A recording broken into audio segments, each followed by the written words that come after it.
वो वारदात जिसमें फंस गए यूपी के मंत्री। वो वारदात जिसके लिए कोर्ट से होना पड़ा फरार। वो वारदात जिसमें मिली 1 साल की सजा। दास्ताने राकेश सचान।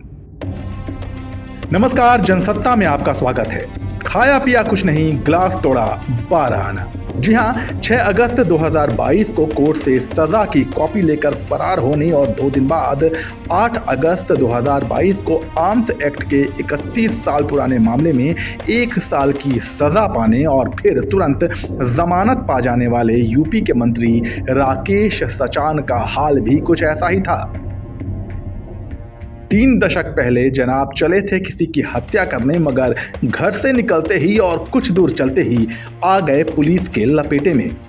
खामियाजा अब 31 साल बाद उठा रहे हैं। अब आप सोच रहे होंगे कि 31 साल पहले आखिर ऐसा भी क्या हुआ था कि राकेश सचान अपने पॉलिटिकल करियर को दांव पे लगाकर कानून हाथ में लेने उतर आए। वारदात का वो दिन। दास्ताने राकेश सचान शुरू होती है 13 अगस्त 1991 को। राकेश सचान और सपा के नेता विजय सचान राजनीतिक प्रतिद्वंदी थे। रंजिश इतनी बढ़ गई कि 13 अगस्त को राकेश सचान के गुर्गे राकेश और कमलेश ने विजय सचान पर जानलेवा हमला बोल दिया। दोनों पक्षों के बीच ताबड़तोड़ गोलियां चली। हमले में राकेश सचान के दोनों गुर्गों की मौत हो गई। विजय सचान के साथी नृपेंद्र की भी गोली लगने से मौत हो गई।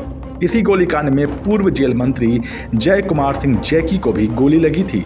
उनकी भी जान जाते जाते बची थी। बदला लेने निकले सचान।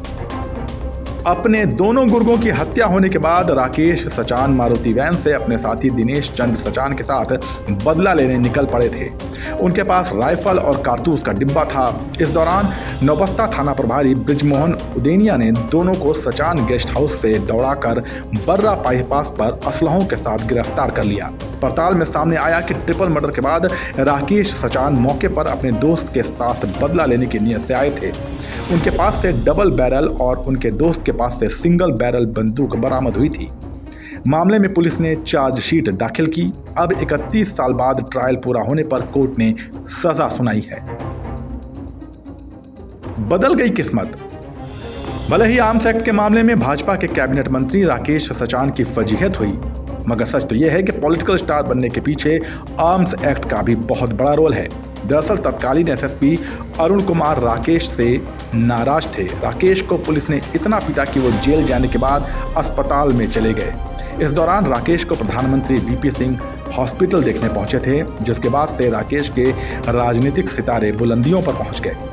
उन्हें विधानसभा चुनाव का टिकट भी मिला और वो जीतकर विधायक भी बन गए।